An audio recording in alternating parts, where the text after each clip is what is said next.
to episode 2, season 1 of Open the Box podcast. With me, your host Charlie. Me, Bo. And Bo's back again to join us. As I said before, this podcast is just general conversation. You know, we're going to talk about topics, some humorous, some fun, and some more serious. And as before, we encourage you to get involved in the conversation as well. And for future conversations, leave a comment below or send us an email at questionsotb@gmail.com. Links in the description. So this week, being week 2, we're going to talk about topics beginning with the letter B. And starting up, we're going to talk about something that's everyone in the world's probably gone through, either side of it, and that is bullying. Sure. What are have you ever seen someone be bullied before? I have, yeah. It's naive to say no, isn't it? Like, Yeah. Let's be honest. It's not very nice to watch at all. What is the most common bit of bullying, would you say? And where does it happen the most? When and where? I feel like it's very easy to become part of it as well. Like, a lot of people, they think they're just having they think they're just having banter, but to the person it's more than that, you know. I know that's like quite typical to say, but There is that issue, isn't it, of where the line is. Where is the line between banter and bullying? when it makes someone feel uncomfortable, I would say. When it makes someone actually Because people like that reaction, don't they? It gets thrown over a lot of people. Like we'll banter in general is just, you know, saying something to someone, getting a bit of a reaction, or at the end of the day, it's just making people laugh. And I feel like you can only truly like give it to someone if you know that they know that is banter. Yeah. You can't give banter if you're not on that level with them. Yeah, like, I think when I first meet someone and they're giving me banter, I take that like really, like, it could be like it's almost cheap. it's proper. Like, if one of my mates said it, and you alive? All good? Yeah, No, I'm joking. I'm alive. Both alive, everyone. And if I meet someone for the first time, you know, I'm not gonna. I think I don't know them well enough to give them banter, or if they're giving me banter, and I think it would just, if I'd only just met someone that giving me banter, I just think you're a bit of a dickhead, mate. Like, it does come across as very like obnoxious. You haven't earned that right to give me shit. Like, you're not one of my boys, one of my mates, you know. True. Very true. But no, like, I'm all for, like, everyone's for banter at the end of the day. It's a laugh. You know, I think we're lucky that we're quite good judges of where the line is, if you know what I mean. Like, like, for me, it's above the line is when it's like really personal, or like just when it's a bit deep. You know, when you're being deep. Yeah, it's just when it's deep, isn't it? And then, you know, you get that reaction when people are like, ooh, or like maybe that was just a bit too. Yeah. You can tell in their face. It's like, no. Yeah. And obviously we've been on both ends of that, but. True. Were you ever bullied? I've been lucky. I can luckily say no. I feel. Never? Do you never think anyone's out there to get you, or just be a bit of a prick? I mean, nah, not really. No? I can't really say I got bullied, no. I had like a little arguments, but I never got targeted as a kid. No, I don't think you did, to be fair. Quite lucky. I think I was almost just like the target of banter, like within groups, but not in a dread way. I don't know. I just think as we said, like I think maybe I've been culprit of both sides of it, if you know what I mean. Like maybe I think when I was younger, when I was like 12, 13, I think 11, 12, 13, I think sometimes I actually think I was a bit of a bully, but I think that was literally giving someone too much banter, as it were, and I think I am. Like you didn't mean it in a cold way, you just made. Yeah, I think like we've got a mutual friend, who I won't say his name, and there was one day where we'll call this person, for internal banter reasons, we'll call this person Gruff. We will call him Gruff. We'll call him Gruff. And I'll call Gruff out.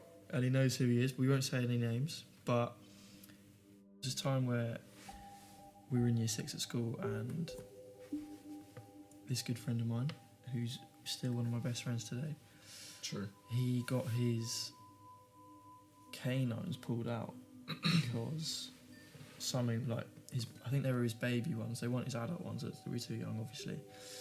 And yeah, he just had these big fuck off canines. He looked like a vampire, I'm not gonna lie. And he got them pulled out. And he was obviously walking around school with no canine teeth. He just had the front 2 teeth. I remember calling him Weasel Boy for about a week straight, because obviously your teeth aren't just going to grow back straight away, are they? And yet he obviously had to wait a certain amount of time to get, I think he's got fake teeth or whatever, but you can't really tell. But yeah, I called him Weasel Boy for about a good week or so, and that you would be devastated. That was, if that happens to me, I think that was a bit out of line. Yeah. But no. Weasel Boy for Weasel a week Boy, and a yeah. half. And I think another good friend of mine from my old school, I haven't really spoken to him, lost touch with him. I won't say his name again, but he had a strange allergy. He was allergic to pretty much every fruit. I think you know who it is. Yeah. And then a large majority of vegetables. And quite a few lunchtimes, I would put my vegetables that he couldn't eat on his plate. And like I'd have fruit.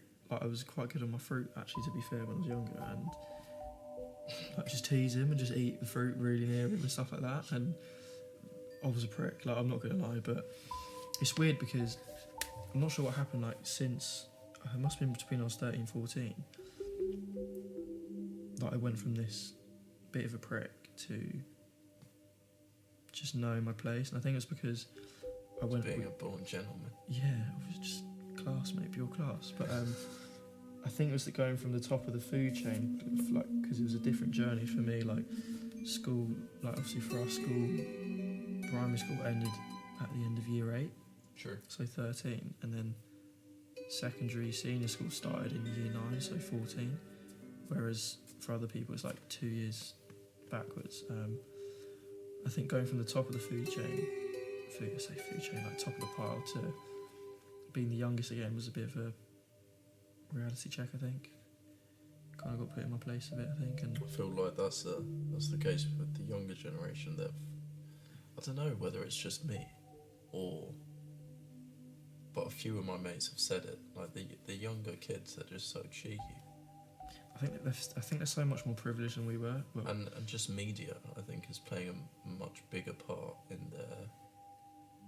The biggest thing that got me was the fact that I got my first phone when I was 13, and it was a Sony Ericsson J320 or something like that, and it was literally like a white brick, like the size of a large rubber, and it had like...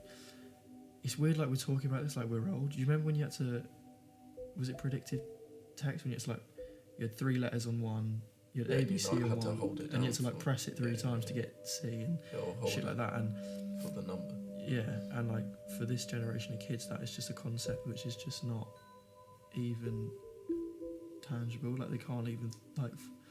And then I got my first smartphone when I got a BlackBerry Curve. That was the phone back then. BBM. Old school. sliding. It wasn't sliding in the DMs. It was broadcasting the BBMP. Anyway, I got that phone when I was about 14, and you see kids nowadays who are literally like just getting out of prams and they're getting iPads. True. And I think it's that whole concept of them just being more spoilt, really. Like, I was lucky as a kid. Like, I did have a lot of things given to me, but I'm really lucky that I was never spoilt at all. Or I feel like whenever I did, lucky the way I've been brought up. I know we are. Like, I hate to never feel grateful for all the things I've got in my life and stuff like that, Yeah. But I was grateful that I remember there was this one incident where I did step out of line being like ungrateful and stuff, and I remember it really vividly actually. It's probably the most angry that my dad's ever got at me. It was when I was we moved house when I was about 9 or 10, and it took us years to like refurbish it and stuff, and I got my first ever TV in my room, and it was something crazy. Like it was like a 30-inch like LG TV, and I don't know what was wrong with me, but I wasn't complaining about it, but I think I was just said, oh, it's the wrong one. And I said to my dad, look, we bought it, and we're in the car, and I was like, oh, Dad, you got the wrong one. And he just flipped. Like, he just said, we were going up the motorway, and he like slammed on the brakes, pulled over, and was just like, you're being so spoiled, like, cut the shit. Like, when I was younger, I had to like work like sweeping floors and washing dishes for like weeks on end to save up for the Walkman. It was, that was like the old school like iPod or whatever, like, and that was like a big thing. Like, and he said I had to do like 2 weeks of work like non-stop for this Walkman, and I'm giving you this like TV, and I felt so guilty. You just sound, when you clock onto like my little brother's guilty as well, and my little sister, and when they clock onto, and I was probably the same, and when you realise how lucky you are, I know, yeah, you just feel so stupid. I've got this little I've got this stone in my room on my desk which I call my grateful stone. So whenever I look at it, I pick it up in my hand and I say to myself like a few things that I'm grateful for, and when you do that a lot, it really does reinforce. It's the small things you start. It's a habit, isn't it? Yeah, you start recognising the small things. Like I'd be like, oh, I'm really grateful that certain things start to line up, and you're like, I'm really grateful that this happened, so I could do this, and then or like, you will like, for example, you could organise a day out paintballing or something, and the weather was nice as opposed to like pouring down and pissing it down with rain, and you could just be like, oh, I'm so grateful that the sun was shining today. True. And little things like that, and I think people have like lost their way, and they just only seem to be grateful for like material things, and it's easy to become. And when you don't have them, it's just stroppy, like a little kid. And it has made me become a lot more of a happy person, to be honest. Like just being, I think a grateful person's a happy person. Like when, like just now, me and Bo had a barbecue outside, and it was just, I was thinking to myself, this is just so nice. Like, sure. And I was just really grateful. There's not much more you can want, is it? Yeah, and I think that's something that interlinks with gratefulness. Is like, for me, one of my pet peeves is like people not being. I think it's people not being grateful to me, and like not to me. I mean, like just being grateful in general. People who like moan, and people who, like. And I hate to think the day that I've probably been guilty of it like before, of course, but I'd hate to think that I'd be recognised as like a ungrateful person, because that is. Yeah, true. I do think that's a real like low blow. That's what I get really, like, because I do feel like I'm perceived as that sometimes. No, not at all. I don't think so. No, but like with family, honestly. Well, no, I know you well. I recognise that you say thankful, like thank you, like almost as much as me, which is a good start. But like, a good start. It's something so small just to be like, thank you for doing this, and true.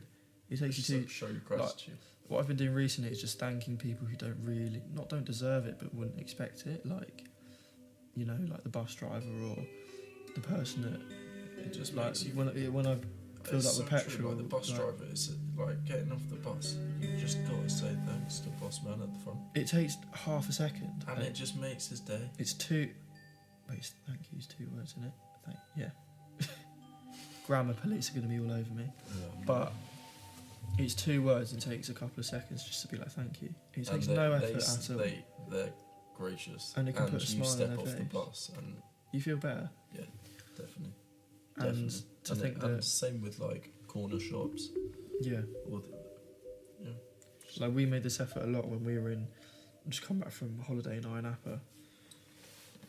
2 very boozy, very hot weeks. Amazing 2 weeks. One of the best experiences of my life. But we had an all-inclusive hotel, and we got a great deal on it. Like, part of the all-inclusive was free drinks till 12, so we had a free bar till 12, and very dangerous. Dangerous, mate. Dangerous. And the vodka was like, I think it's called like. It's this brand called, it's a Russian brand called like, don't quote me, I think it's called like Koloshna, and then obviously at the end of the holiday everyone's ill and it's called Koloshnikov or something like, I don't know, or something like that, but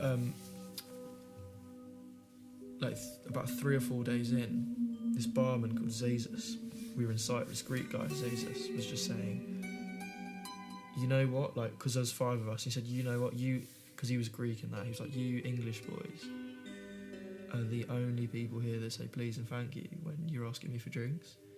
And it makes and as a result, you know, when we go to the bar, we were obviously first to get our drinks, you know, and he just said it makes such a difference, like, puts a smile on his face, makes you feel better.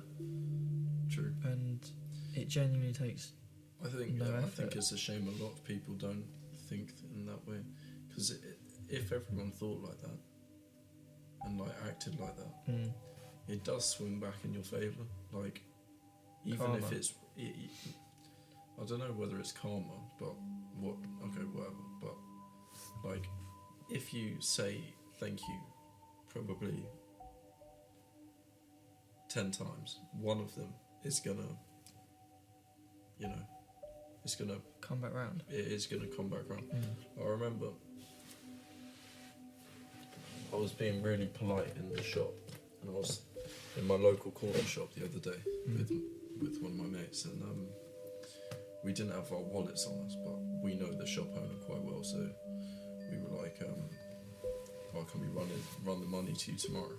And the lady behind us could tell that we were polite, we were asking him in a good manner, and she just bought us the drinks. Really? And it's not it's not like a very big deal, but it's just like having that sort of attitude just will benefit you, because on a greater scale, that in the end, like, that will get you jobs over someone that's got the same, the same qualifications as you, if you've got that. Speaking of the jobs thing, I think it's this big financial company in England, in London, called GlaxoSmithKline. No, that's the pharmaceuticals, isn't it? Or it's something like JP Morgan or one of those big financial fuckers, and they obviously get a ridiculous amount of job applications because everyone wants to work there because they get paid a lot of money. And the part of when you get like quite high up, part of the job application is that the person that works there takes you on a meal, and they count how many times you say please and thank you to general people. So like, not you, because you're the person that they're trying to impress, and for all you know they could just be licking your ass, and that's not who they really are. But if they're saying please and thank you to the waitress, please and thank you to the bus driver, please and thank you, they employ you. And it's something that is so overlooked, and I'm grateful that my grandma battered it into me as a kid just to be please and thank you, please and thank you, please and thank you. Very true. And I'm glad that, you know, I do pride myself in being quite a I do want to step my game polite up with person. Yeah, mate, you're fully. Being My girlfriend says you're one of the best mannered guys she knows. Of course she does, mate. Of course she does. She wants to beat the Luxon pie.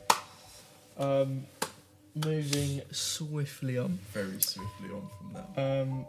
But this whole the positive coming back round thing. Like I'm a very strong believer in karma.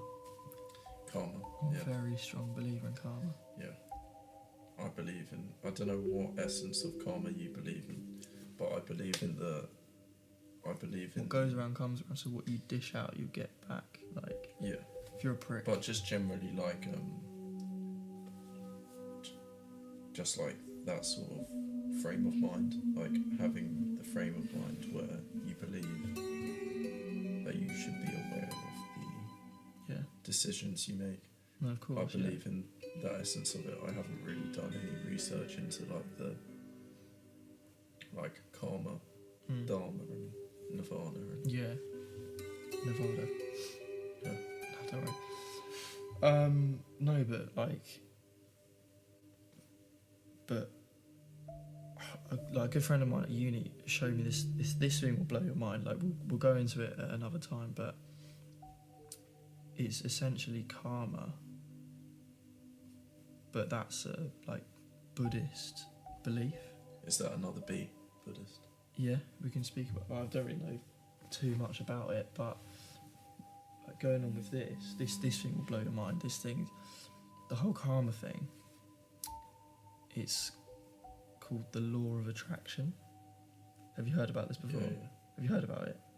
I think so. Yeah. How would you interpret that? Do you mean like the whole opposites attract and birds of a feather flock together, all those sort of... Kind of, like, I would recommend anyone to go and YouTube it, because it is, essentially what it is that they believe, like they call this the law of attraction, the secret, right? And they claim that this, you know, like in physics and that, you've got the law of gravity. Yeah. And it's like a law, it's like a principle, like you've got, you know, you've got a mass and the weight pulls, and that's gravity. Like I'm not a physicist by any stretch of the meaning, but they claim that this law of attraction is as strong as like a law in physics. And essentially what it is that if you believe something in your mind, and so if I thought to myself that, so if I wanted to attract something into my life, I'd be like, we'll take the generic example of money, right? Say I wanted to be rich. I believe I imagine in my mind and vision in my mind that one day I'm going to be rich and I'm going to have loads of money, and you have to believe it, like you really have to believe it, and all the actions that you take from that moment, you have to do it in a way that you're going to reach that you're going to be rich, or and that you believe that you already are rich or wealthy. And they claim that this law of attraction like works like that. Like you can genuinely like imagine something in your mind, try what you can to like manifest it in your daily life, and eventually it will come. And it's not the best way of explaining it, but I think I understand what you're saying. I would like, I'm not even joking, like after this or whenever, I'd really recommend watching it, because it's essentially like karma, but with kind of material things as well. Yeah. And also like with emotion, not just you do a good thing, something good's going to happen to you, but if you, anyway, it's so hard to explain that. That sounds interesting. Definitely give it a watch. It's obviously quite a... Yeah, it's such an interesting topic.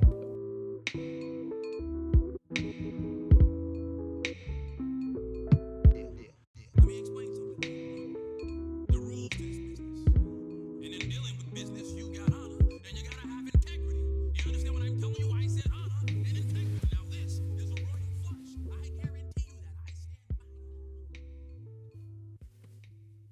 So, moving on to the second bit, we're going to talk about the Bible. Are you a religious person? I'm not. No, you're not, are you? No, I don't think so. No. No. I've always I experimented with it when I was younger, like especially like Christianity, obviously, but I think the idea of Christian God was convincing, but never fully persuaded me. Like, I mean, I'd definitely say I'm somewhat spiritual, but I'm not fully convinced by like the Bible and the Christianity and stuff like that. Like, because there's so much, there's so much of it is incredible. Like the Ten Commandments are obviously like great, like moral guidelines and stuff. But then there's so much, like, at the same time, there's so much controversy in like God Within what is said. within the Bible. Like, God destroyed the cities of Sodom and Gomorrah and to kill loads of homosexuals, and you know, at the same time it's just saying thou shalt not kill, when, you know, God himself's just gone out and killed loads of gay people. And yeah, I don't know. Yeah. I just think, like, I suppose it is difficult because people claim that it's so open to interpretation and stuff like that. Like, if you read it literally, like take word for word what is said is true, then Just gets out of hand. Yeah, but that's what I mean. But that's an argument against it. And, you know, I've always found with religion, you could go back and forth all day, and it's just whether or not you choose to believe it. And yeah, I think the same. We were having this conversation I know we were, the other night. I think, like, I think the most fundamental, I think the thing is that, like, with all religions, they believe in a God, but it's fundamentally their God is the same thing. Yeah, it's just slightly altered in what kind of their God tells them is what to do and stuff, if you know what I mean. Yeah, I agree. But I think religion is a set of morals, really, and a way to live your life that can ultimately lead you to a very good place and, like, really happy and live your life in a very good way. yeah, So, you know, but I feel like everything needs to be taken with a little bit of a pinch of salt, like me personally. But as you said, like, just... And this is what is really, really interesting, because what we were saying before with the law of attraction thing, I think there's a massive bit of overlap, because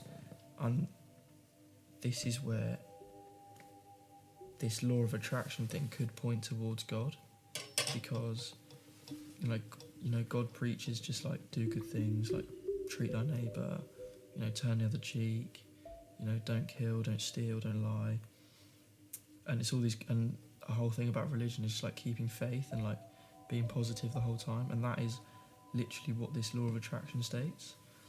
And to think that this law of attraction thing is so bizarre and so almost unconceivable, maybe that is what points toward a God to explain this thing, because you can't explain it on paper like you can with, well, you can't even with gravity, it's just, well, whatever, something like that. But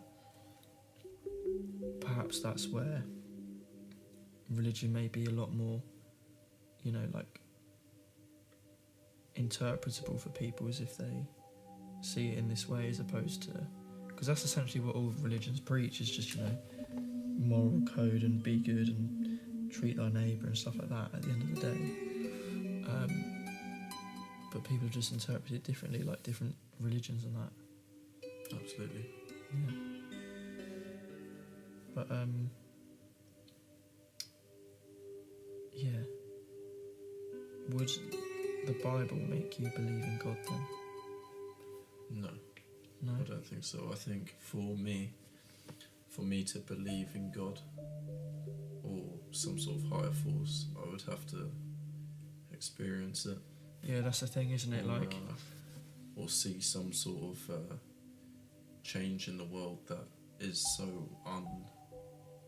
goes against the nature of what we're going towards. Like, we just keep getting worse and worse as a globe, really. Yeah. I mean, we are getting quite stupid. No. Test like playing with Trump, playing with nuclear Kim Jong-un warfare, and you know, and we're just not really living in a very. I don't really see God or His presence. That is the thing as well, because people wanna. It's one of those things that people don't believe it until they see it or feel it, and that is one of. Like, if you can't experience it like through one of your senses, like see it, hear Him. Well, I say Him. I just refer to God as Him, just for this example. I'm not saying God is a man or whatever, but you can't. Let's not be pedantic. Yeah. You know, if someone tells you if something's too good to be true, it usually is. Yeah. Like, until you actually, like with magic, for example, like people would be like, "Oh, do you think I can do this?" And you'd be like, "No, of course you can't." But they do it in front of your eyes, and then you believe it, and you're like, "Oh shit!" Like, actually, and I think that's what you need, because I feel like a lot of really devout believers in God, you know, have had that. Like, I spoke. There was a priest at my old school, and he had a religious experience. He claimed that Mary, I think it was Mary, he was going through like a really tough time or something. He claimed that Mary was at the bottom of his bed, like he was lying like flat on his bed asleep, and he looked down like towards his feet, and at the end of the bed she was just standing there and said, like, "Keep going, you'll be all right. Just have faith." And he claimed that, like, obviously that was his religious experience. Like, he saw and heard what he thought was like the Virgin Mary or whoever. You see, I just struggle with that. And as a result, he now is a devout priest. And an interesting story about him is that what was he saying as a person, anyway? He was a nice guy. Do you reckon it's chatting shit or not? Well, I don't know, because he was the kind of person that if he's had a debate about belief in God with him, like, you know, when you have an argument, because he was my RS teacher in year 13, and he, you know, when you get in an not an argument, but you get in like a debate with a teacher, and you feel like you've just owned them, you feel like you've just smashed it. Yeah. He'd always, yeah, it's a great feeling. He'd come back and be like, he'd always come back with some argument against it, and it would feel like quite, not pathetic, but like quite like. I feel like his long words and complicated words would make his argument feel better than what it actually was. But no. Case with a lot of people. Yeah. No, like he clearly. Oh no, back this interesting story. Apparently he was a Protestant priest, but he had a wife, because that's allowed. But he then had this, I'm not sure when or whatever, but then he wanted to become Catholic. And there's a rule that as a Catholic priest you're not allowed a wife. Like, you're just not allowed one. I think, like, the Pope's not got a wife, like, whatever. He claims that he wrote a letter to the Pope asking permission for a wife to remain, like, for him to continue to have his wife, because he was a Protestant but now he's Catholic, and he claims that the Pope gave him permission to still have a wife. You see, to me, if that's true, it's true, and it's remarkable, but yeah, but is it remarkable, or is it just a rule that's been broken? It's one of these things where there's an exception made to a rule, and that's, I don't know. If there was exceptions to every rule, rules wouldn't. I don't know. That's what I mean. Why are they there? I don't know. But no, he was a nice, genuine guy. He got me the grades I needed, so we're good friends. Would meet up with him for a pint, but I don't know if he's allowed to drink or whatever. But yeah, I don't know. It's an interesting one. But as I say, if any of you lot have got comments, leave them below. Tell us what you think about religion and the Bible and God, and not necessarily just the Bible, but the Quran. You've got other sources of biblical text and all biblical text. Is that what you said? Biblical, yeah. Biblical would be interesting to hear everyone's point of view. And I think like what's been quite a pressing issue at the moment with terrorism, especially in the UK and as well in America. That's, I'm no expert on the Quran or whatever, but I think the literal translation is, make non-believers believers, and they've interpreted that as using aggressive and violent tactics to follow the commandment of their God. Which is, as you said earlier, pretty much what the white supremacists are of Christianity. And that's pretty, it's crazy,